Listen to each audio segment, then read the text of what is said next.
आज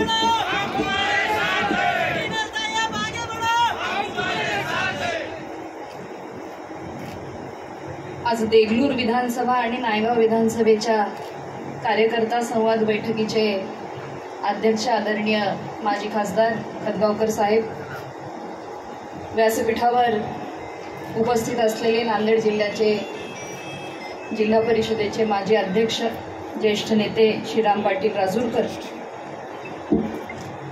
माधवरावजी पाटील सुगावकर, आदरणीय बाळासाहेब काका, मसूदजी देसाई आळंदीकर, सरजीत सिंगजी गिल, अंकल थोड़ा पकड़ो, ज्येष्ठ पत्रकार संजीवजी कुलकर्णी,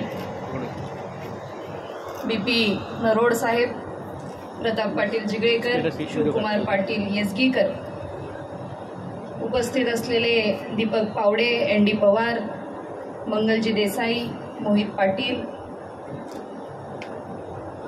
आमचे सर्व सहकारी दत्ताहरी पाटील, सुरेश पाटील, बाळासाहेब मुदखेडे, भीमरावजी जेठे, जयरामजी पाटील, बाबारावजी भाले, राजूजी गंदीगुडे, आनंदरावजी बिराजदार, गोविंदरावजी सोनटक्के, साईनाथ निवळे, मारुतराव पटाईत, जीवन चव्हाण, डॉक्टर रत्नाळीकर, भावना दासेटवार, साईनाथ निवळे, नंदू पाटील रातोळीकर, नायगाव, धर्माबाद, उमरी, बिलोली आणि देगलूरमधून आलेले माझे सर्व ज्येष्ठ आणि कनिष्ठ सहकारी, सन्माननीय सरपंच, चेअरमन, ग्रामपंचायतीचे सदस्य, पोलीस पाटील, सेवा सहकारी सोसायटीचे चेअरमन, आमंत्रित सर्व कार्यकर्ता बांधव, उपस्थित असलेले आमचे सर्व पत्रकार बांधव,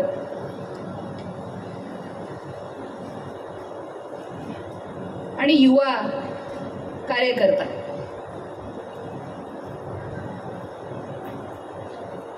अतिशय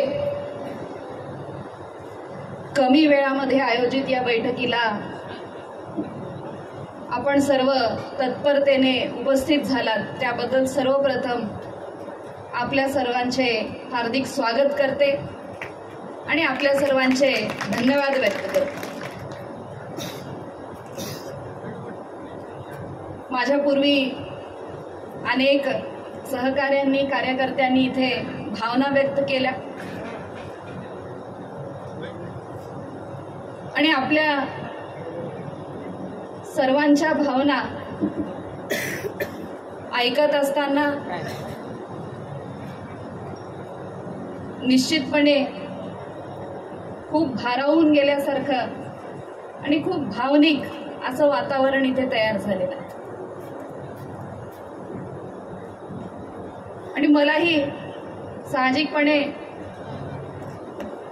तितकंच भावूक वाटते की ज्या तळमळीने, ज्या प्रामाणिकपणे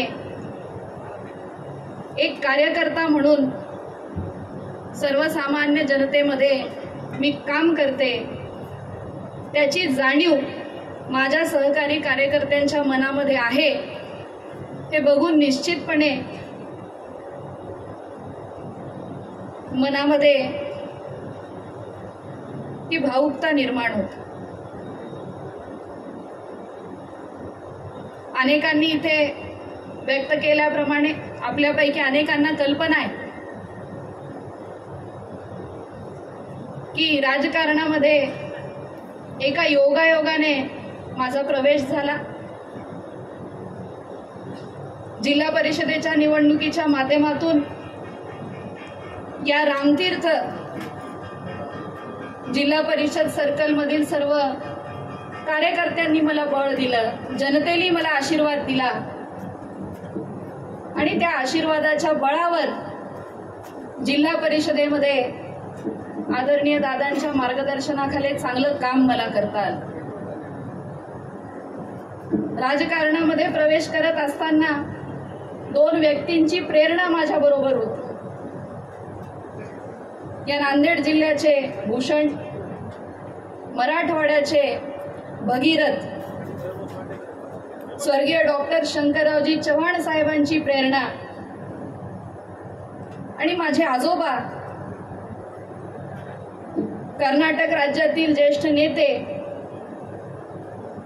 माजी आमदार कैलासवासी बापूसाहेबजी पाटील एकंबेकर यांची प्रेरणा माझ्या बरोबर होती.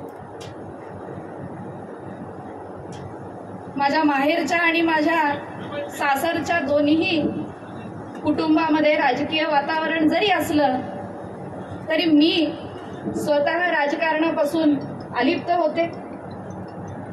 वैद्यकीय शिक्षण माझं पूर्ण झालेलं होतं. आदरणीय दादांच्या नेतृत्वामध्ये जेव्हा प्रत्यक्ष मी राजकारणामध्ये काम करायला सुरुवात केली तेव्हा आदरणीय दादांचं या जिल्ह्यामध्ये कार्य काय आहे आणि ते कार्य सामान्य जनतेच्या मनामध्ये किती खोलवर रुजलेलं आहे याची प्रत्यक्ष जाणीव मला झाली. आणि पुढे त्यांनी घालून दिलेला तो आदर्श, स्वर्गीय शंकररावजी चव्हाण साहेबांची प्रेरणा या माध्यमातून कायमस्वरूपी आपण या नांदेड जिल्ह्याच्या, या संपूर्ण भागाच्या विकासासाठी, सामान्य जनतेसाठी तत्परतेने आजन्म सेवा करत राहायची हा निश्चय मी मनामध्ये केला. आणि माझ्या सर्व सहकार्यांनी तसं वातावरण माझ्यासाठी तयार केलं. सगळ्यांबरोबर काम करत असताना कामाचा आनंद येत गेला. आणि 2019 मध्ये जसं इथे सांगितलं गेलं की भारतीय जनता पक्षाची उमेदवारी आपण मागितली. नायगाव, धर्माबाद, उमरीच्या प्रत्येक गावामध्ये, कानाकोपऱ्यामध्ये आपण तुमच्या सगळ्यांबरोबर प्रचार केला. देगलूर, बिलोली भागामध्ये प्रत्येक गावागावामध्ये प्रचार केला. परंतु पक्षाचा जेव्हा आदेश आला तेव्हा आपण तो आदेशही स्वीकारला आणि पक्षाच्या पाठीमागे राहून विद्यमान आमदारांच्या मागे आपण आपली ताकदही उभा केली आणि भारतीय जनता पक्षाला 2019 मध्ये यश सुद्धा तुमच्या ताकदीवर आपण मिळवून दिलं. हे मुद्दाम इथे सांगितलं पाहिजे. 2024च्या लोकसभेसाठी गेल्या 3 वर्षांपासून आदरणीय नेते अशोकरावजी चव्हाण साहेब यांच्या मार्गदर्शनाखाली, यांच्या आदेशाने आपण सबंध जिल्हा काँग्रेसच्या माध्यमातून कार्य केलं आणि त्यामध्येही कार्यकर्त्यांनी खूप प्रचंड साथ मला दिली. प्रत्येक तालुक्यामध्ये आपण पोहोचलो आणि एक चांगलं वातावरण काँग्रेससाठी, महाविकास आघाडीसाठी आपण वरिष्ठ नेत्यांच्या माध्यमातून तयार केलं. अनेकांनी साहेबांचा, अशोकरावजी चव्हाण साहेबांचा भारतीय जनता पक्षामध्ये जाण्याचा निर्णय झाल्यानंतर दादांना विनंती केली. परंतु दादांनी कार्यकर्त्यांना एकच सांगितलं, अशोकरावजी चव्हाण साहेब हे जिल्ह्याचे नेते आहेत. ते जर आज भारतीय जनता पक्षामध्ये जात असतील तर आपण त्यांच्या मागे राहिलं पाहिजे.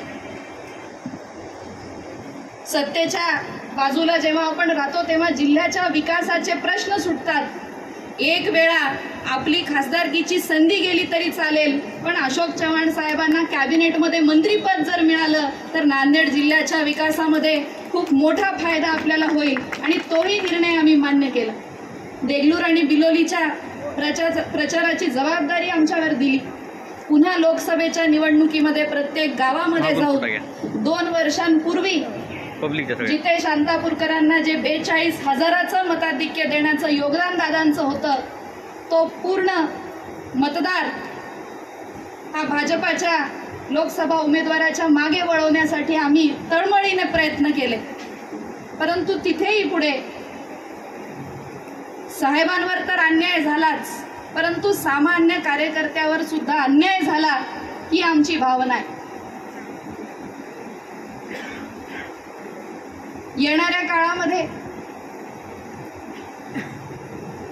अनेक कार्यकर्त्यांनी दादांना विनंती केली की येणाऱ्या काळामध्ये आता आपण आपला निश्चय स्वतःच पक्का करावा लागेल आणि संधी जी विधानसभेची आपली एक वेळा हुकली, लोकसभेची एक वेळा हुकली, ती संधी आता आपणच आपल्याकडे खेचून आणावी लागेल.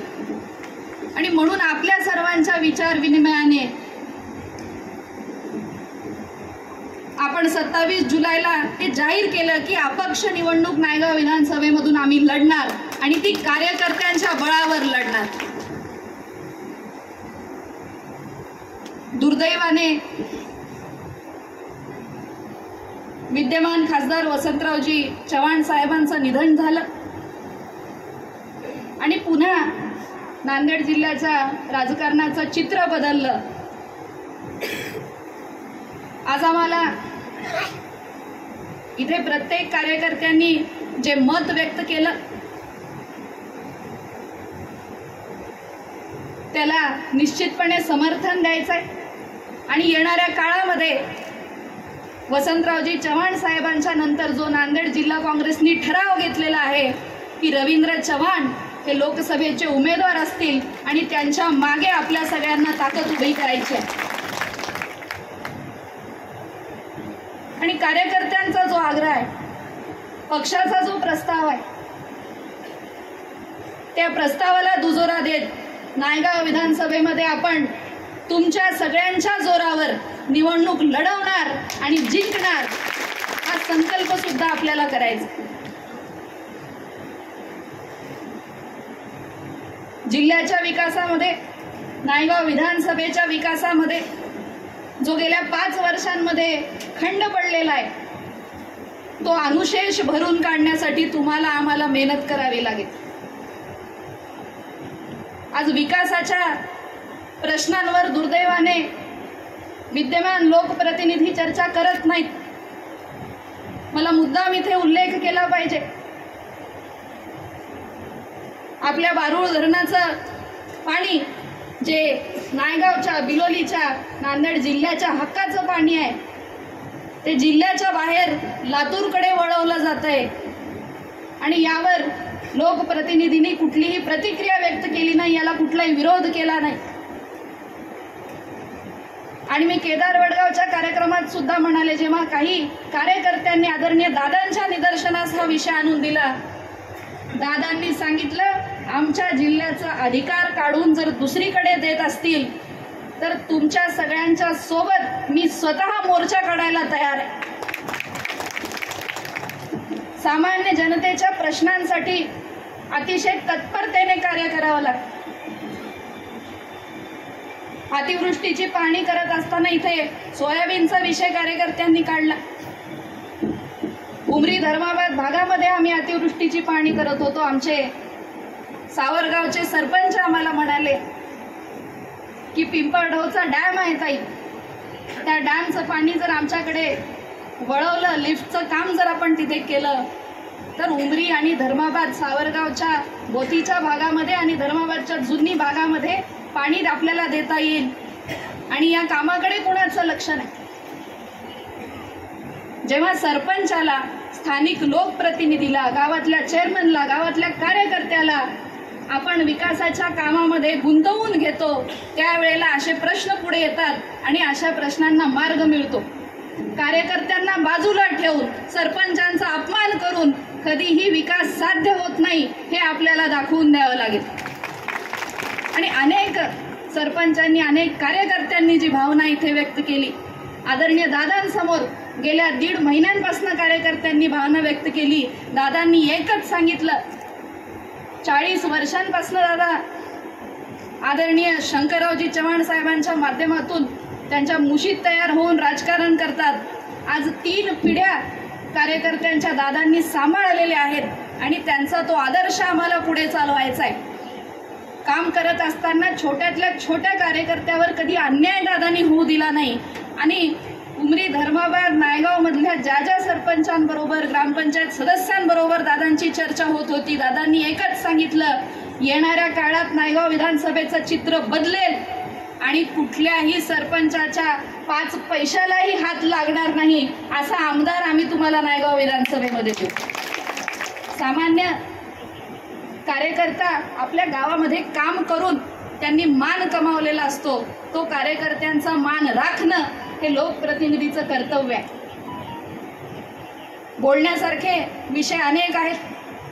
येणाऱ्या काळामध्ये आपल्या सगळ्यांबरोबर, आपल्या सगळ्यांच्या साथीच्या जोरावर देगलूर बिलोली विधानसभा असेल की नायगाव विधानसभा असेल, आपल्या सगळ्यांचा आदेश या संवादातून आज झालेला आहे.